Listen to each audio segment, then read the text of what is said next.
All right, Alexander, we have some very interesting stuff going on in the United States. We have this constant going after Trump. Now it looks like they're going after him, and what they're going to try and do is charge him with seditious conspiracy, which, from what I understand, is going to be their way of canceling him from running for president. That's how they're trying to maneuver this. Okay, so you have that going on.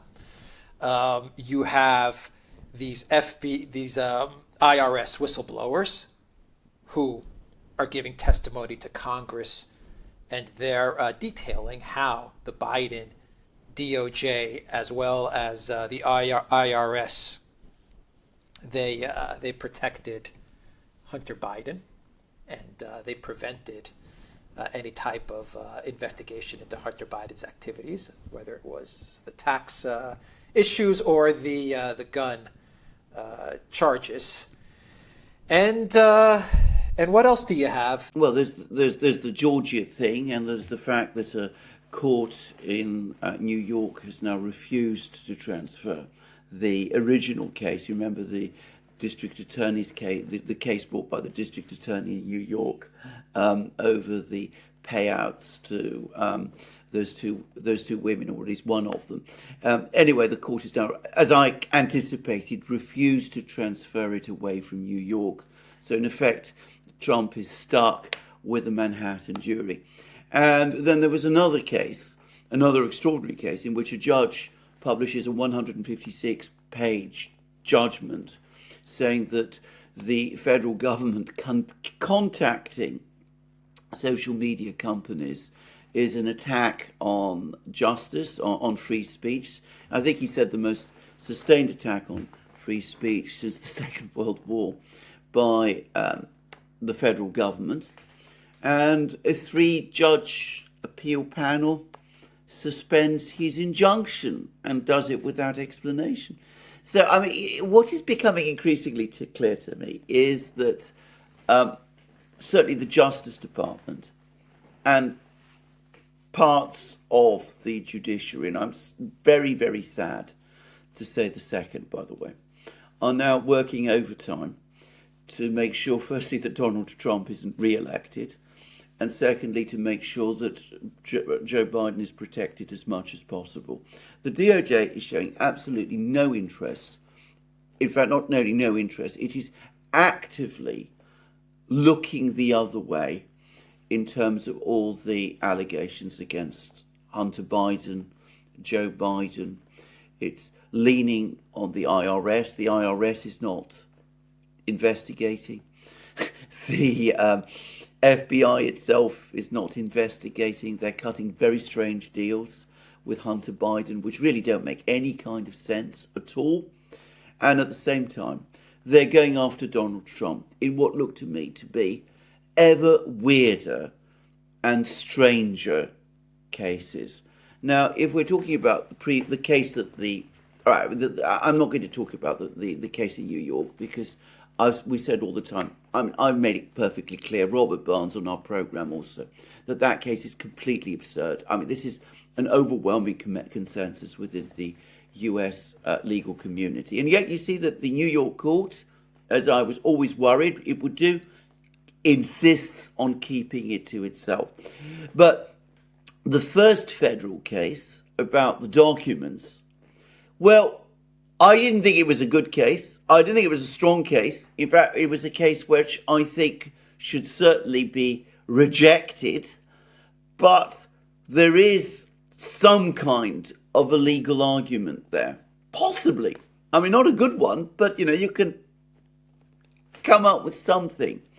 This latest case, which will relate to the events on Capitol Hill, I mean, it's so far-fetched. The legal theory behind it, as far as I can work out, seems to me so far-fetched that I cannot believe that a functioning legal system would bring it at all. Well, they're not going to let Trump. They're going to try to prevent Trump from seeking the presidency. I think everyone understands that, and they're doing everything in their power to make it happen. Yeah, absolutely. I mean, what does Trump do in this instance?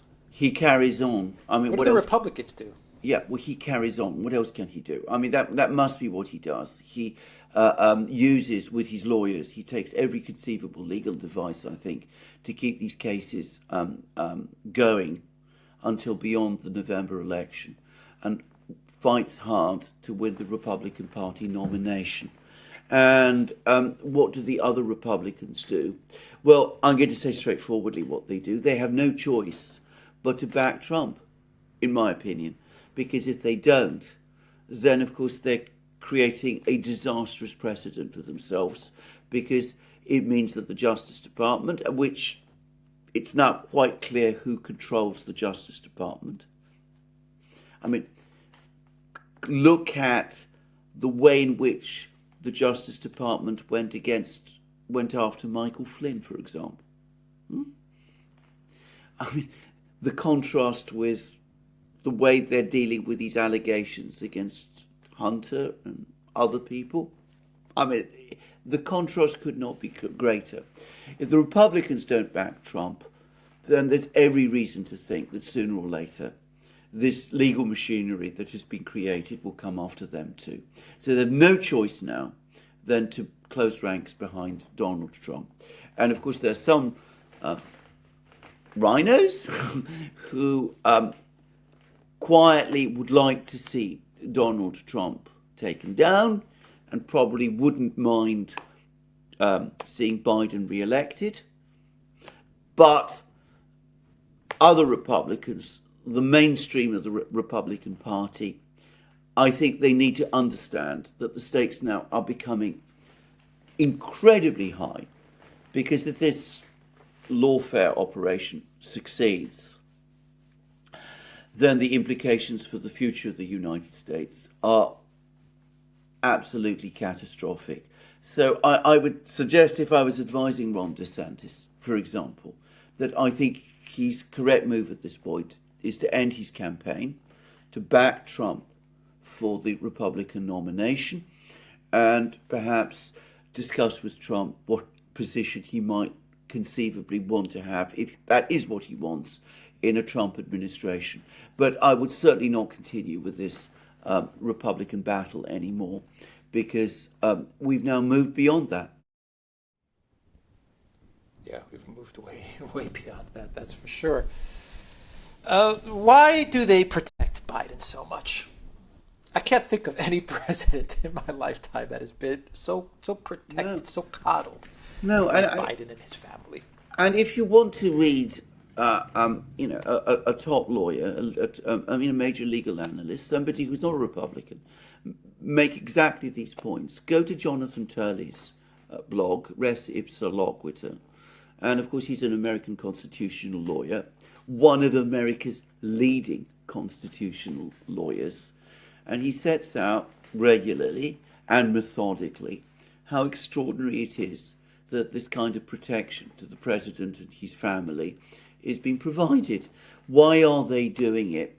Well, the reason they're doing it because the Democratic Party has no convincing candidate for the presidency at the present moment in time. And the one thing they're absolutely determined is that they will not allow alternatives, anti-establishment alternatives, such as Donald Trump or other people, to win either a nomination of a political party or, heaven help us, the presidency. They essentially want to control the election process. It's as simple as that. And can I just say something? There's a theory which I've seen in the British media, not so much in the American media, that this is all being done by the administration, by the Justice Department, to ensure that Donald Trump does get the Republican nomination, because, you see, he's supposed to be less electable than Ron DeSantis is.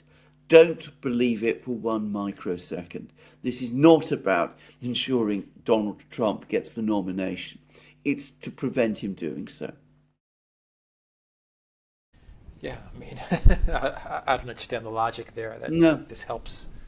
This is some Well, intricate plot to help him it's get the nomination. Yeah, they've never liked him, and oh, they don't. they've never They don't. wanted him to return to the presidency, and they're going to do everything in their power to prevent it. I mean, Well, that's clear. they actively hate him, and given what happened in his first term, they're now frightened of him, because of course, if he does become president with all the powers of that office and with the understanding of Washington that he didn't have in 2017, and with many more people this time prepared to work with him, including a large block of people in Congress, he is a threat to them. I mean, he's much bigger threat to them this time than he was in 2016, 2017. And I think it's what something people need to understand. And I mean, for example, if you work in the Justice Department and you've been involved in all of these activities going all the way back to 2016, then you've got every reason to be worried if Donald Trump gets elected. Well, that's the big question mark that I have with Trump is that if he were to be elected, will he really drain the swamp? Will he really handle big tech? Will he really actively work for a peace in the conflict with Russia and Ukraine if it's still going on?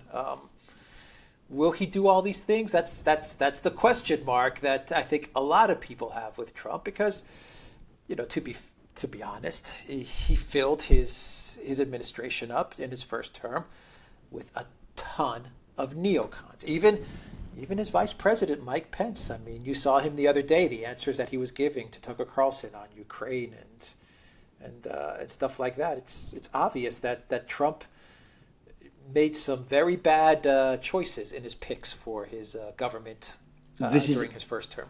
This is an excellent question, and I'm afraid nobody really knows the answer to this. My own guess, and it is only a guess, is that these events, all of this, all that has happened since 2015, when, as he says himself, he came down the escalator in Trump Tower and announced that he was a candidate for the presidency.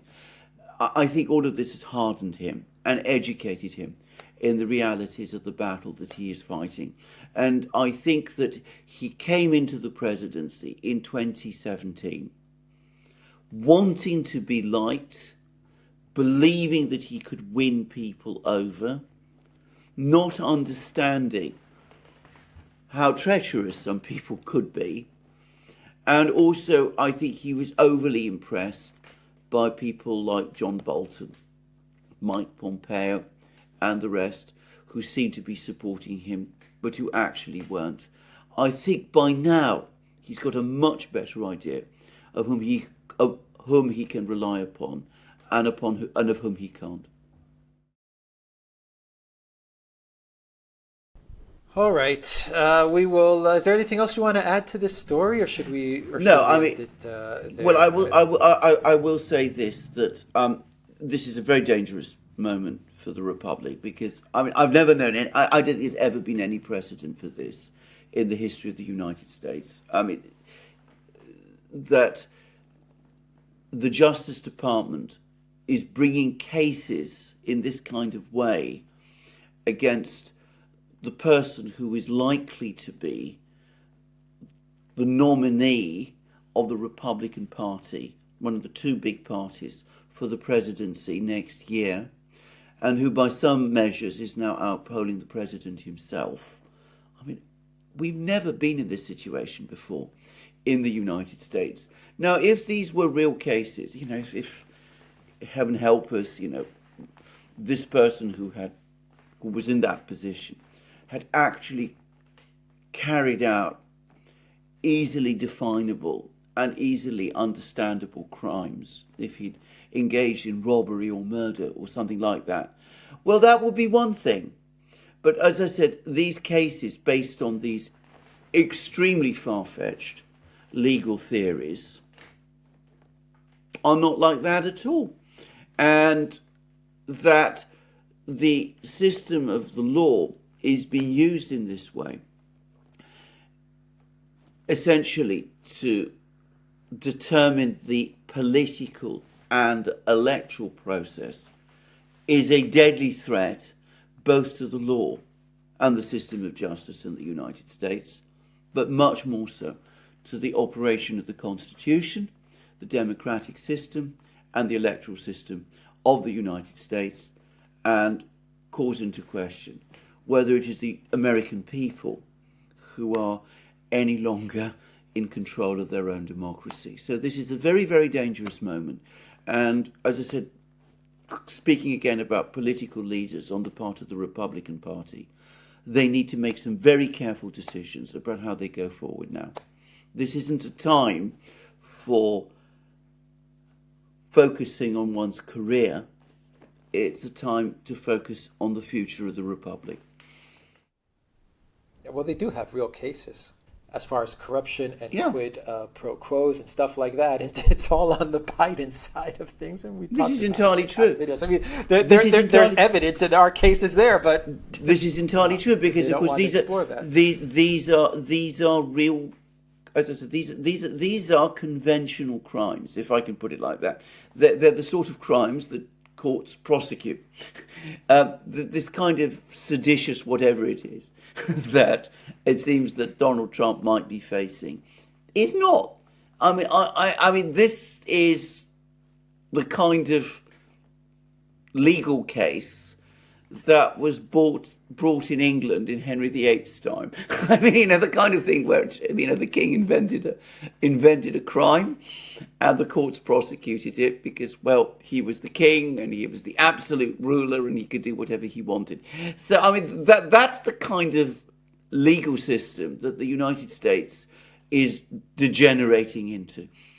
all right, we will end it there. We are on Odyssey, BitChute, Rumble, Telegram, and Rockfin, and go to Duran shop, 10% off. Use the code. Good day. Take care.